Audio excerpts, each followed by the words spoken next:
Talk to me, to me.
Majestic talks. Come and talk to me.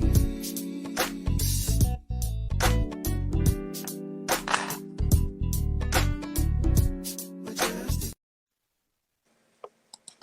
Hello, everyone. This is the Majestic Talk Show. I'm your host, Latasha Morgan, certified Christian life coach, certified professional life coach, board certified master Christian mental health coach, and a whole lot of other goodies, y'all. Yes, that day, that time of the week, it is time for the Majestic Talk Show. Today we have on the show Dr. Robyn Graham.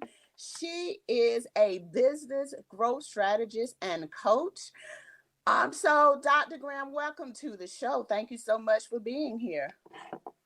Thank you for having me, Latasha. I'm super excited to be here. I'm so glad that you're here. We had a little trouble, which is why we're back again, going live again. And she's just like, it's okay. Well, it's all right. What are we going to do? We're not going to cry. And I like your attitude because I was like, oh, my Lord. Okay, so our topic for today is the 5 C's journaling method for navigating negative, doubtful, fearful thoughts. And Dr. Graham has a presentation that she's going to share with us about anxiety, okay? So, Dr. Graham, thank you again, and go ahead with your presentation. All right, here we go. So I would be curious, and I can't really see a raise of hands or a show of hands, but you can always put your answers in the comments, and Latasha can see those as I'm talking. But I would be curious as to how many of you watching or listening have anxiety or know someone who has anxiety. In the US, the prevalence of anxiety is 31%. 31% of US citizens have anxiety. And it's 50% more likely for women to have anxiety than men. I mean, go figure. We are trying to juggle a million things at one time most of the time, right? Multitasking. Well, anxiety is an abnormal sense or apprehension and fear around a certain situation or something that is going on in your life that is marked by physical symptoms. Some of those symptoms of anxiety include racing heartbeat, shortness of breath, inability to sleep, fatigue, maybe shakiness, sometimes physical pains like stomach pains that are unidentified and inexplainable. And other times, some people who have anxiety or a lot of negative, fearful thoughts will be irritable or maybe even show outbursts of anger. These aren't uncommon factors, and sometimes they overlap with people who are just worried or busy or hustling, but they are associated with anxiety. And in order to navigate anxiety, you really need to understand what your triggers are. So when those physical symptoms are happening, what circumstances or interactions have you just had that maybe triggered those symptoms of anxiety? So for example, maybe somebody is coming to visit and you have to prepare the house and get ready. Or maybe that person is someone from your past that you've had negative interactions with before. And so you're anticipating all of those what if thoughts, negative thoughts about what's going to transpire when that person's here. Maybe you have a trip coming up and you're stressed and anxious about traveling or packing or who you're going to visit or what experiences you're going to have while you're away. Maybe it's that you have a speaking engagement on the horizon and you're anxious about that. Or maybe you just had an interaction with someone or an argument with someone that has left you feeling anxious and thinking, what if I said something wrong? What if they never like me again? What if they never talk to me again? Another example of this is you send out a text to someone, they don't respond, and your brain automatically goes to, what if I said something wrong? What if they don't like me anymore? What if something's happened to them? All of these what if thoughts can trigger anxiety, trigger those physical reactions in our bodies. The important thing to note here is that mind-body connection. If you can identify the triggers, then you're going to be able to navigate the situations. So let's use the example of maybe you have a speaking engagement coming up. You've been asked to do a presentation at work or at church or to a networking organization that you belong to, and you are anxiety stricken over this because you have a fear of public speaking and your mind is saying, what if I mess up? What if I say something wrong? What if I trip and fall on the stage? What if I don't wear the right clothes? What if somebody asks me a question and I can't answer the question? All these what if thoughts are going through your mind. And now you have all of the signs and symptoms of anxiety that you frequently get when you're anxious. Well, now that we know what's triggered that anxiety, that it's the speaking engagement, how can we set ourselves up with a strategy so that the anxiety can be lessened and we can actually do the thing? So maybe it's that you practice the talk. Maybe it's that you have someone read through your notes to make sure you're on the right track. Maybe if somebody hasn't given you a specific topic to speak on, you speak on something that you're passionate about, that you know a lot about, that you're the expert on, because then it's going to be 10 times easier and you aren't going to question whether you're going to say everything right or wrong because you're not going to have to do a lot of research to prepare. Maybe it's that you have a friend or a family member come with you. So you have a friendly face in the audience and you just feel more comfortable. And as far as what to wear so that you don't panic about that, maybe you Google, go on Pinterest and see what are people wearing for speaking engagements or networking engagements, and try to go to your closet. You don't have to go to shopping and you don't have to spend a fortune, but go to your closet and find something similar that you feel good in, because the better you feel in your clothes, the more confident you're going to be. So you can apply this type of strategy to anything you have going on in your life. The same thing with travel, the same thing with people coming to visit. Whatever it is that's triggering those anxious, negative thoughts, you can create a strategy on how you're going to navigate that to decrease the anxiety so you can actually get out there and perform or do the thing that you do want to do, but these negative thoughts are holding you back from. Our brain is so fascinating. God created it so intricately and so miraculously, but there are some hiccups in our brains, right? And one of those hiccups is called negativity bias. We are 2/3 more likely to focus on negative thoughts than positive thoughts. So if our brain is doing this already, and then we have anxiety on top of it, those negative what if thoughts are going to be like a Ferris wheel going on and on and on in our brain, and it's going to be hard to stop them. And this is where self-talk comes into play. And it's so important to not do negative self-talk, because then it really is like a train car that's just stuck and the wheels are just spinning, or a car that's in the mud and the wheels, the tires are just spinning and spinning and spinning. That's what's happening in your brain. With the more negative things that you think about yourself, the more you're going to believe those negative things, and it's going to be harder to navigate them and change them to positive. What we focus on is what we create. Our thoughts create our results or our outcomes. So what do I mean by that? Well, we all have beliefs. Those beliefs can come from what we were taught to believe. They can come from our faith. They can come from past experiences and what we believe about other people or circumstances because of experiences that we've had. Our beliefs are going to influence our thoughts. So if we have negative beliefs, we're probably going to have negative thoughts going through our mind as well, right? If we have negative beliefs that we can accomplish something, or that other people love us and trust us and believe in us and respect us, we're going to have negative thoughts about that. So those negative thoughts are going to influence our emotions and our feelings. Our emotions and feelings are going to influence the decisions we make and the action we take. So if we say, for example, want to start a diet and we set out to do it, we want to lose 20 pounds, we bought all the fruits and vegetables, we've decided to exercise, and a couple days in, we don't believe we can do it.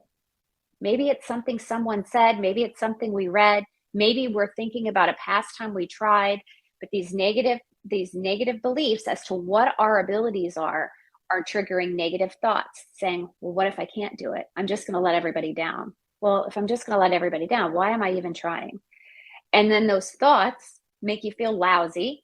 Your energy is depleted. And now you're sitting on the couch binging on Netflix with a bag of chips instead of eating a healthy meal or going for a walk. So you can see how the negative beliefs influence everything all the way down to the action that you take. And therefore, your results are affected. If we flip that conversation in our head to, I can do this. It doesn't matter what happened in the past. I am dedicated. I am disciplined. I have to do this for my health. I'm going to do this. I want to feel proud about myself. I want to make other people proud of me. I am going to succeed. What's going to happen? You're going to have more energy. You're going to go to bed early at night so you can get up early and exercise. You're going to go to the grocery store. You're going to have the fruits and vegetables, and you're going to cook, and you're going to eat healthy, and you're going to succeed. So it all depends on how we think.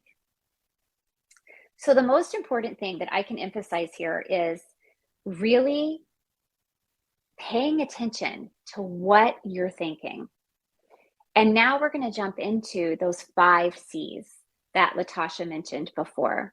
So the 5 C's are catch, challenge, change, control, and confidence. I am a firm believer in journaling. And the reason I'm a firm believer in journaling is that there is scientific data. Yes, I'm a nerd. I like to talk about science. But there is scientific data to say that when we journal and we take our thoughts and we use our hands to write them out, we have the opportunity to change our thoughts and have outcomes similar to meditation.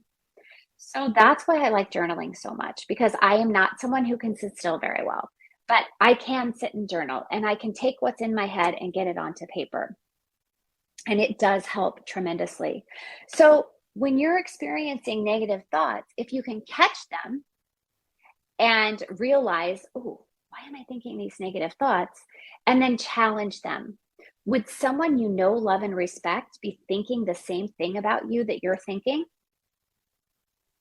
Chances are no. So if the answer to that is no, then change those thoughts.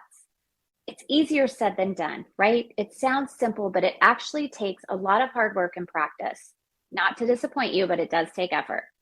So when you realize that you've had these negative thoughts, they really aren't realistic. Like, no one else would be thinking these things about me. Write them down and change them.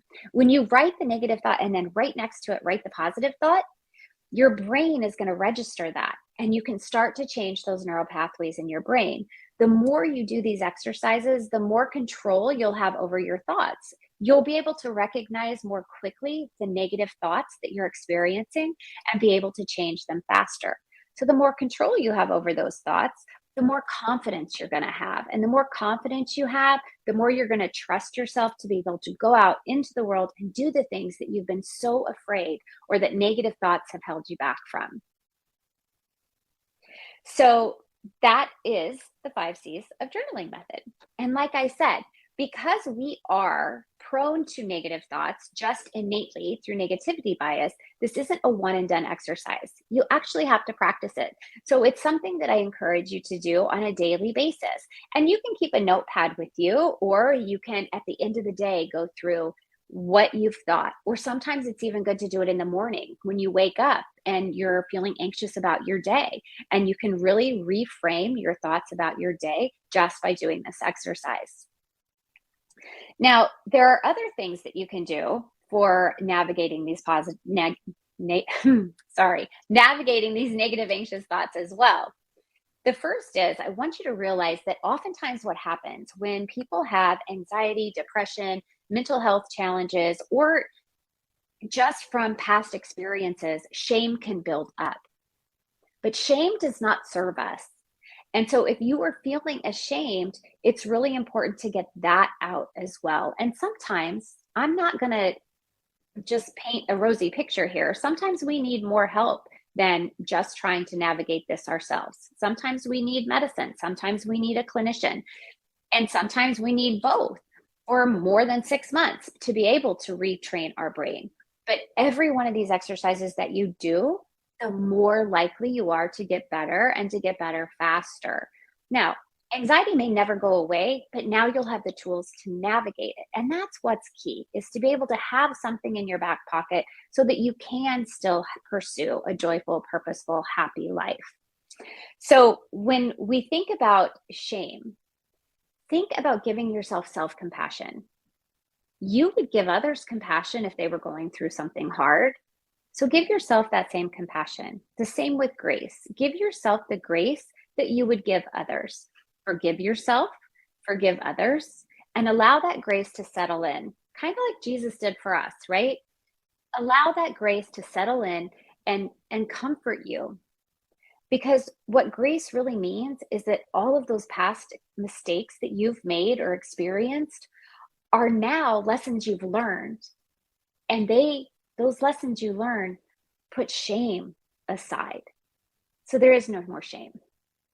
So that really becomes a beautiful thing, because so many people with anxiety or mental health challenges feel ashamed because they don't feel normal, in air quotes. And we're all normal because God created us all in his image. But we just have a hiccup in our brain that's holding us back from certain things. Or maybe it's because of certain past experiences and traumas that are deep rooted that we have to navigate through. So again, I want to emphasize that anxiety doesn't go away overnight. These are activities that you have to do diligently every single day. But some other things you can do to navigate anxiety and make sure you have a healthy mind. You can eat right, exercise, those positive endorphins, the dopamine release helps decrease the cortisol, which is a stress hormone. So all of those things work together to make you feel better. Get 7 to 9 hours of sleep at night. Lean into your faith. We know that we can do all things through him. So you can put all of these wants, desires, needs, challenges at his feet, and he will guide you through them and give you peace. And then you can also tap into your creativity. Your creativity, so many people say, I'm not creative. I don't have a creative bone in my body. But we were all created to be creative. So you can tap into that gradually. Think about getting an adult coloring book, or just doodling on a piece of paper, doing puzzles, gardening. And when we talk about creativity, it could be anything that just kind of ignites you, gives you passion. It could be just going for a walk and looking for flowers or at flowers, taking your phone with you and taking pictures. That's another creative thing that becomes a stress outlet or can decrease anxiety. And when we talk about movement, it doesn't have to be extreme. You don't have to do high impact aerobics or go for a run. You can go for a walk. You could go for a bicycle ride. You could work in the garden, but do something to move your body, and that will help you be healthier. And then the other thing I want to say is gratitude.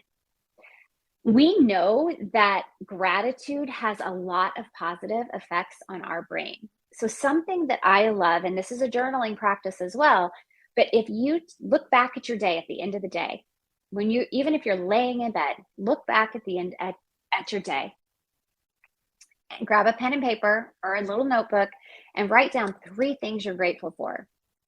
Chances are that things will come up and you'll be like, well, I don't know what I'm grateful for today. It was such a bad day, whatever happened. But like, say your car broke down. Well, you were safe. You had a place to take it. You had the money to pay for it, to get fixed. You had somebody to pick you up so you weren't stranded. There's always something to be grateful for. We have so many challenges in our lives every single day, but so many times somebody else has it worse. And I hate to sound cliche, but when you start doing this gratitude practice, you will really see how many blessings you have, and you'll feel more content. And that contentment will help you feel more confident in who you are and how you are. And it'll decrease that stress and pressure to perform or to do or to be more than what God's really called you to be. And then the other thing is that you could do is, of course, meditation. I like to journal versus meditation, but meditation works great too.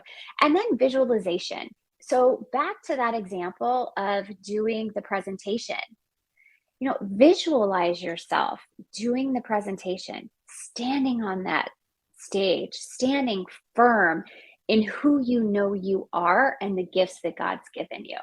And when you visualize yourself as a success or being able to do the things that you desperately want to do, but negative thoughts, fear, doubt, anxiety has held you back from, you're going to be more likely to be able to do them. All right, that is the end, Latasha. So do you have questions for me? Oh my God. I'm so glad I had you come on here. Let me just say there were a few things that caught my attention, because when you said about catching your negative thoughts and then writing them down next to positive thoughts, that I see that as being able to see where I came from, what was hindering me first were the negative thoughts from doing what I need to do. But the positive thoughts are what the gateway, the bridge I need to get to do what I need to be doing. Just like today, we had this problem. So I see why you were so nice and calm. And you're like, hey, I just feel bad for you. I mean, I see why, because the negative thought in my mind was, oh my gosh, she ain't gonna come on my show anymore. And then, so I was like, I've never had this problem because I don't like having problems. I love control. So that helped me. I love that. And we can change our own negative thoughts. We can change those negatives into a positive by really just understanding that no one actually thinks the same thing about us that we think. And that's the thing. We always think that people are saying certain things in their mind or behind our backs, and they probably aren't saying anything at all. So it's just in our mind. And it goes back to Dr. Daniel Amen, saying, you cannot believe everything your brain tells you, because everything it says isn't true. Oh, that made me think about that. And instead of thinking about the negative things that happen in your day, think about the things that did take place that were great and positive, because that happened to me. My car broke down. And I was in my mind, I was like, why is this happening to me? My bumper died, all that stuff at the same time. My mom died, and that was strange because no one expected it. Then I had a wreck in the car that she left here. Then, and it was crazy. Then I got into my sister's car. Then for some reason, something just stopped working on the car, wouldn't crank up. And then the next week, the tire messed up. So if I had those, I started thinking about those moments. What are the positive things about that? When something happened to my mother's car, when we were in the wreck, we didn't die. We were good. We were safe. We were able to walk out without a problem. When the car stopped working, at least I had gotten to the places that I was supposed to go to. At least there was somebody there to help me, to assist me in both situations. At least I'm still here, So I think if we do, you're right. If we start thinking like that, seeing the positive part instead of the negative, I do think we'll get a lot farther in life. And it's strange that our mind thinks the negative more than it thinks the positive. So those things those things stood out to me. Yeah, it's pretty remarkable because, but you know, it all goes back to, and we have this little tiny thing in our brain called the amygdala. And back before, you know, when our ancestors were cave people, they didn't have anything to keep them safe. They had to be on guard all the time. And because that's how the brain was trained to be, the brain is still that way. And so we're always on guard. And then if you think about, like there are certain, you know, genetics, and it's like in our DNA, and then it's also experiential. So if our loved ones went through trauma, when say your grandmother went through trauma when she was pregnant with your mother, that's going to carry down to you. And it goes way back in generations. And so when that happens, our brains are always on alert, you know. And so that's why we have to really focus on that. And like I said, you know, used to, I would panic if we were running late or what if something, and now I'm like, okay, I'm being protected from a car accident or from something bad happening on the road. You know, it's just a matter of, and it has taken me years to get to the point where I don't freak out or panic. And I still do sometimes because I'm human, right? And Satan has that like double-edged sword poking at me all the time. So I really have to ground myself in my faith and this practice to be able to keep myself in that place of positive thoughts, not letting the negative take over. Yeah. And it is hard. It's difficult. And one thing you said about giving ourselves grace.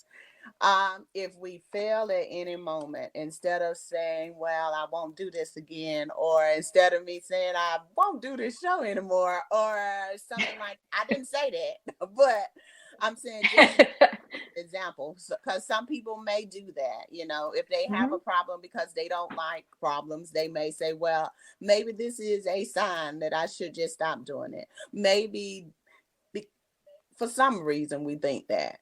And I think giving ourselves grace is important because we're not going to get things perfect all the time. Everything is not going to work out the way we think it should work out, but it's going to work out the way God thinks it should work out. Yeah. So yeah. Whatever we are facing, we don't know the end result, but I think we could be confident in, and if we trust God in the situation, that everything will work together for our good, even though at the moment it doesn't look good. Yeah. And you know, it's funny because he never promised life was going to be all roses, right? I mean, you look even in the Bible, the people that struggled and the, you know, the things they were faced with and the challenges, and we're going to have challenges, but it's what we do with those challenges. And do we look at them as, you know, someone is out to get us and trying to destroy us? Or do we look at life as this is an opportunity to learn and grow? And now maybe it's just the simple fact that there's going to be something so much better on the other side that I never could have dreamt of. Yeah, it is. But when you get to that moment, it's bad when you're going through it. But when you get to that moment, you'll be like, oh my goodness, this is what God was trying to do. This is what happens when I continue to move forward and not allow things to distract me and keep me from doing what I've been called to do.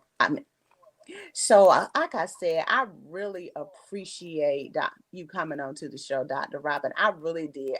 I don't know how many people, I'm sure a lot of people will be watching this, and a lot of people need this very show to help them to continue to move forward. So I really do appreciate it. I really do. So let everybody know how they can get in touch with you, get your services, and where they can follow you.